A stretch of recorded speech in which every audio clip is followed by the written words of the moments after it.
Tartarian Empire, which was once all over the world, is now nothing but a lost civilization. Some say it was wiped away by the New World Order in a massive genocide, while others believe it's a fringe conspiracy theory with no backing to it. All the evidence I've examined tells me that Tartaria did exist, and that the powers that be spent a lot of energy, money, and power in getting us to believe it never did. The framework of our fundamental beliefs has been built upon a massive lie. And this orchestration of our false history has in turn created an oppositional force that assumes its core identity is being attacked when presented with the findings in these films. The information to follow is not to attack, it's to unravel.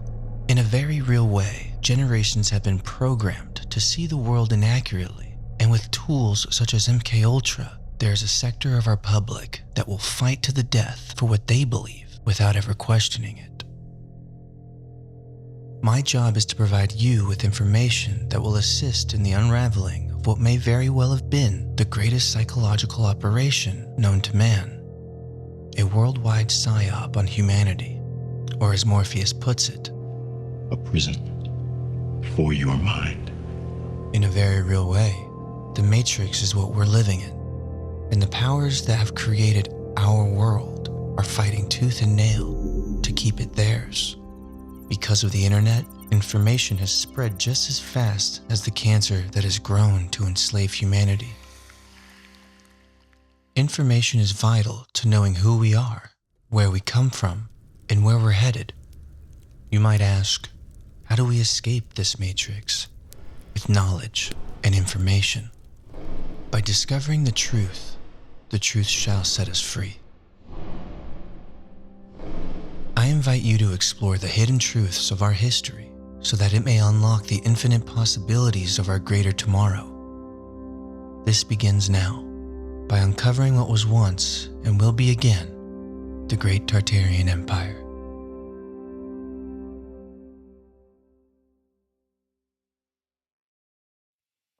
Tartaria, originally pronounced Tataria without the first R, is the name of the pre-Mongolian empire that originated in northern Asia before spanning the entire northern hemisphere. Great Tartaria was the largest empire during its time and would still have been the largest empire today. The sphere on the outside tips over as I stir, and we can therefore run round corners in accordance with our tip.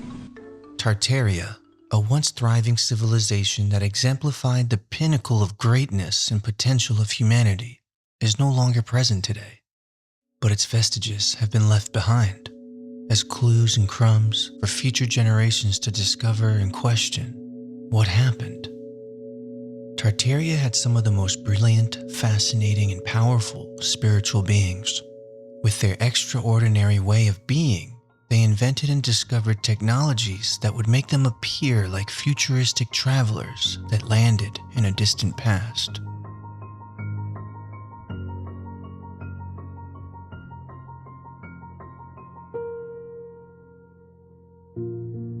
Their culture was robust and magnificent, their government equally as so. It consisted of independent nations ruled by qualified princes, elected by local council of wise men and counseled by women. Their territories had flags, maps, and most notably their architecture, which remnants still exist today, proved that modern technology advancements are nothing in comparison to what they built. Not only because of its beauty, but because of the fact that their buildings were made to capture and distribute free energy all over the world. Could you imagine our world today if it had free energy? Could you imagine free means of travel anywhere at any time? How about free healing in a world where disease was unlikely? It's difficult to imagine because we live in a world where massive corporations are dependent upon charging us to receive what God has already gifted us. Gas, electricity, medicine, food. If you control energy, you control the people, and you control the world. How did it get this way? Before we explore more of the brilliance of Tartarian technology, let's visit our recent past to first understand how Tartaria was erased from history and who were the ones doing it. We'll start at the beginning of the end, the 18th century, when the Romanov Empire conquered many Tartarian territories, leading to the creation of the United States. And lastly, their massive effort to hide and erase Tartaria from humanity's conscious collective. The Tartarian Empire, thought to have belonged to just Eastern Russia, actually inhabited most, if not all, of the world. The Tartars, as they were known, carried their vast empire from Russia, China, to even the Far East, the Americas. North America, to be specific, was an extension of the Siberian American horde, also known as Moscow Tartary. You see, Tartaria's territories were everywhere, and they were labeled as such: Petite Tartary, Eastern Tartary, Russian, Moscow, Chinese, and Mongol Tartary. Moscow Tartary was completely conquered by the Romanovs in the middle of the 19th century. The Romanov name is due to their claimed descent from the Roman Empire, as they saw Moscow as the third Rome. The Romanovs were in control of Russia for just a few centuries and ended in the early 20th century at the hands of Bolshevik secret police who captured and murdered the Russian Tsar Nicholas II along with his entire family. Taking over Moscow Tartary, which the Romanovs eventually did, made them a world superpower. The conflict between Moscow Tartary and Romanov Russia ended in the second half of the 18th century with the famous Peasant War against Pugachev. Pugachev was the leader of a series of successful rebellions against the Russian Empire during the reign of Catherine the Great. At this time, the Romanovs strived to conquer the Siberian American horde at all cost. They understood very well that the Russian people didn't support them, and many would prefer the regime of Tobolsk to the Romanovs. Tobolsk was the center of Russian colonization of Siberia when an ally of the Tsar of Tobolsk, Turkey, signed a peace treaty with the Romanovs. They essentially betrayed Pugachev and the Siberian army. What was once a promising rebellion ended in 1775 when Pugachev's own men captured him and sent him to Moscow to be murdered. That is why the Romanovs turned the very existence of their Siberian neighbor into a national secret. To preserve this secret, the infamous secret police was created, where executioners tortured and hung those who knew too much. Pugachev was beheaded on January 21st, 1775. As a result, 1 year later, the United States of America emerged on May 1st, 1776, where Freemason Adam Weishaupt established their territorial claims. With the stronghold of the Tartarian Empire conquered, the Romanovs ventured to the Americas, as Moscow Tartary was there and left without any governmental authority. The European emigrants who had settled on the Atlantic seaboard of North America then ventured west, and for decades they seized the North American territories of Moscow Tartary. The Romanovs went about voraciously slicing up the vast territories of Moscow Tartary and rewriting history in the process. In America, they began with Alaska, and then Washington and Oregon were ceded to the Romanovs in 1819, while the rest of North America went to the USA. Before this, the influence of Moscow in the Americas was massive. Note how many US cities were named Moscow in the early 1800s. Interesting, isn't it? This Romanov takeover of the inhabitants of the Americas has been beautifully but incorrectly narrated in Hollywood films about the very noble white frontiersmen and the very savage Indians. Oh my God! Let go of me! Let go of me!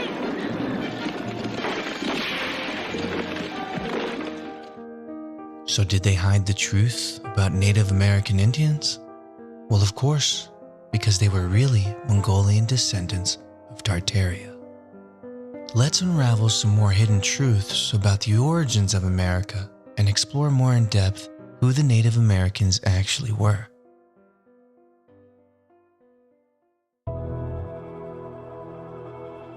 Initially, the territories of Canada, United States, and Mexico were known as India Superior and were populated by a previously advanced American civilization called the Moors.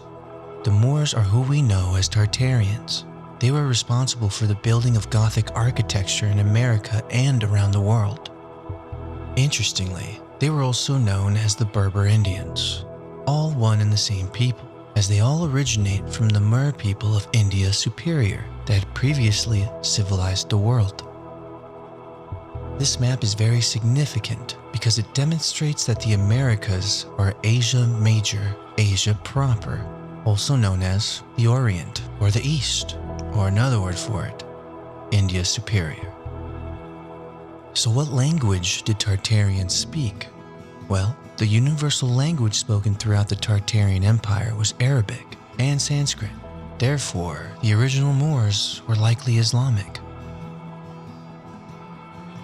Islam was prominent in America and had a massive influence on it.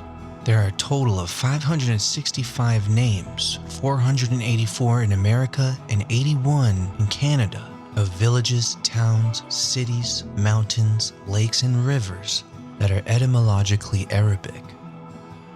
These names were designated by locals long before the arrival of Columbus.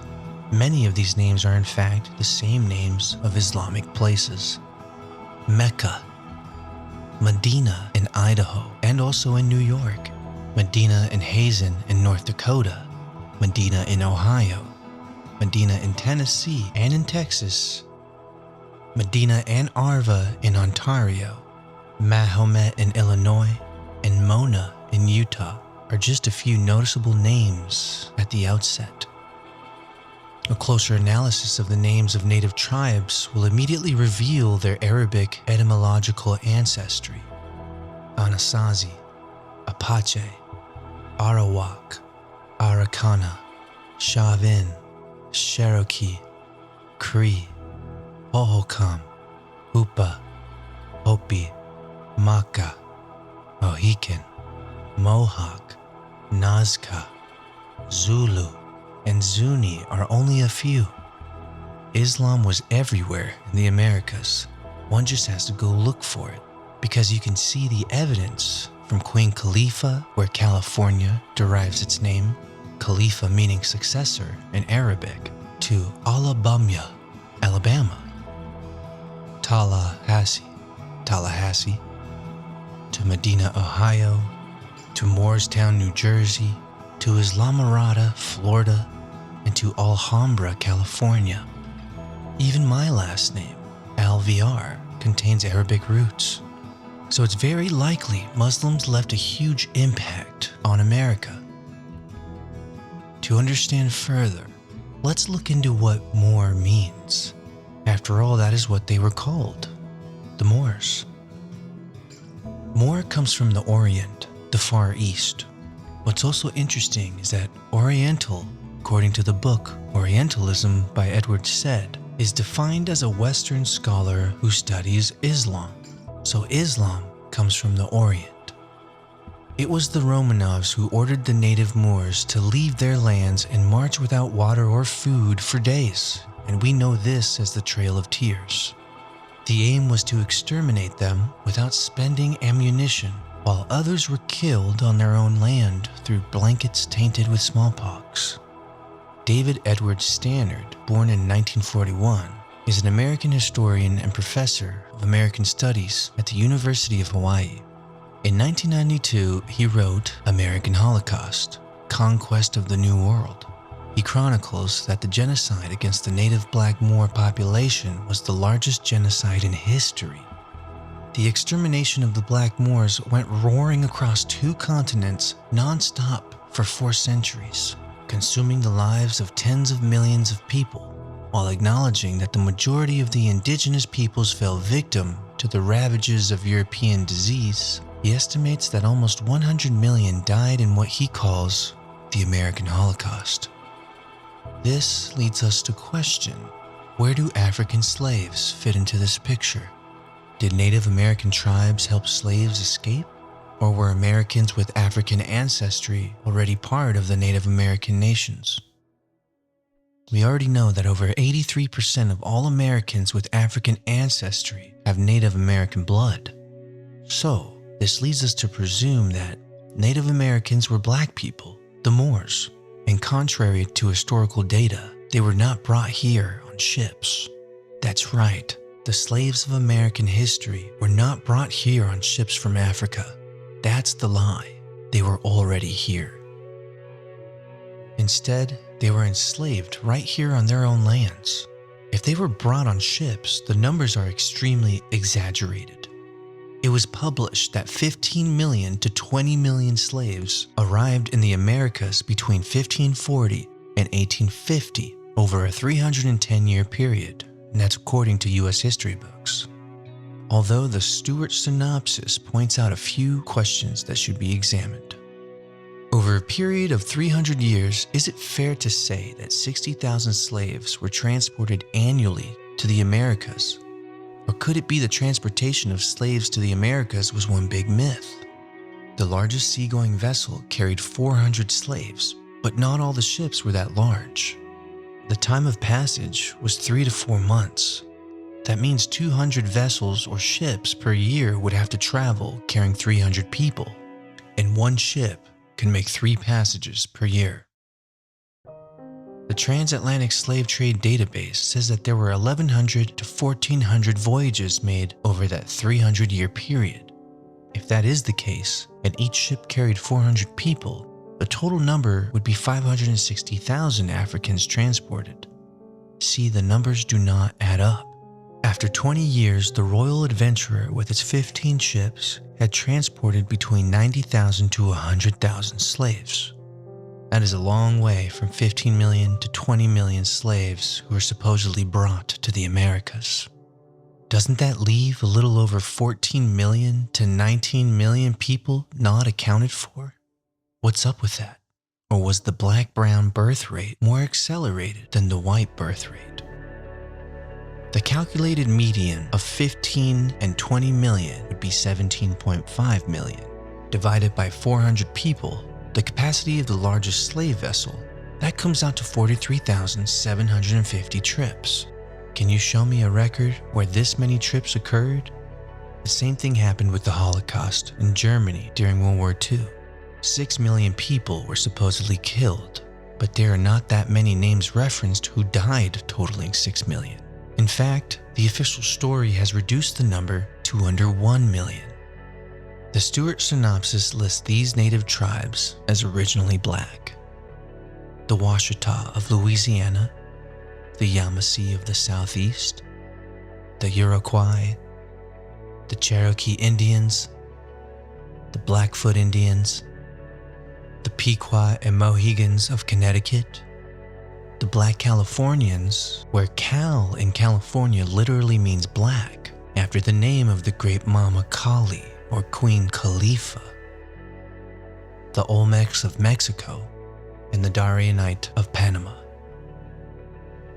The American Negro, Indian, Black Moor, or Mongolian Tartarian is the oldest man on Earth.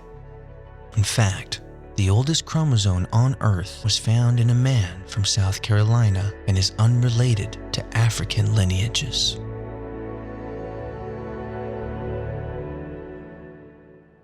If all this alternative history is hard to grasp, it's important to note that quite possibly the most amazing theory brought forth to humanity comes from top Russian scholar Anatoly Fomenko.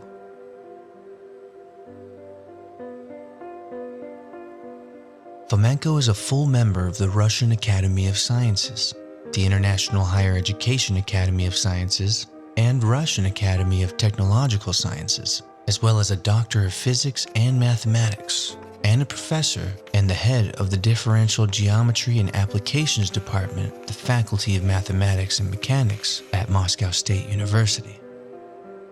His most controversial theory is that he believes all of recorded history has occurred since 800 AD, with the vast majority happening since 1000 AD. He presented his observations in a 7-volume book titled History, Fiction, or Science, where he proves that the world history has been widely falsified to suit the interest of a number of different conspirators, including the Vatican, the Holy Roman Empire, and the Russian House of Romanov, all working to obscure the true history of the world, centered around a global empire called the Russian Horde. The same horde that destroyed Tartaria, according to Fomenko, may very well be responsible for erasing history and creating its very own version of it. Anatoly Fomenko has this remarkable theory that history has shifted, and when it does, it duplicates with different names and locals, but essentially the exact same story can be decoded and identified with its medieval origin. What's intriguing is these shifts aren't random. There's a Greco-biblical shift of 1800 years, there's a Christian-Roman shift of about 1,000 years, and there's a 333-year shift and also a 100-year shift that, when applied correctly, relate directly back to historical dates preceding the first records of history found anywhere beginning in 1200 AD. Here's a brief summary of the beginning of Fomenko's new chronology. In volumes 1, 2, and 3 of History, Fiction, or Science, Anatoly Fomenko and his colleagues assert the following: that different accounts of the same historical events are often assigned different dates and locations by historians and translators, creating multiple phantom copies of these events. These phantom copies are often misdated by centuries or even millennia and end up incorporated into conventional chronology.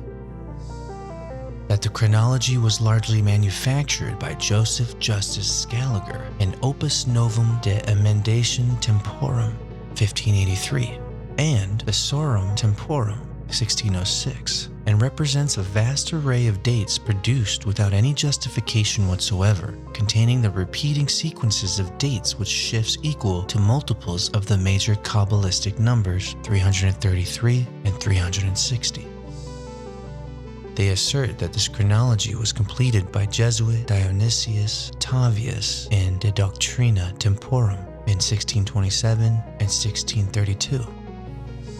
They assert that archaeological dating, dendrochronological dating, paleographical dating, numismatic dating, and carbon dating, and other methods of dating of ancient sources and artifacts are erroneous, non-exact, or dependent on traditional chronology, that their use in conjunction as confirming one another is a statistical fallacy. Probabilities can't be added. They assert also that there is not a single document in existence that can be reliably dated earlier than the 11th century. They assert that the histories of ancient Rome, Greece, and Egypt were crafted during the Renaissance by humanists and clergy, mostly on the basis of documents of their own making. They assert that the Old Testament is a rendition of events of the 14th to 16th century AD in Europe and Byzantium, containing prophecies about future events related in the New Testament, which is a rendition of events of 1153 to 1186 AD. They discover that the histories of religions runs as follows: the pre-Christian period before the 11th century and Jesus Christ, the Bacchic Christianity, Jesus Christ Christianity, and its subsequent mutations into Orthodox Christianity, Catholicism, and Islam. They assert that the most probable prototype of historical Jesus was Andronikos Komnenos, the emperor of Byzantine, known for his failed reforms, his traits and deeds reflected in biographies of many real and imaginary persons.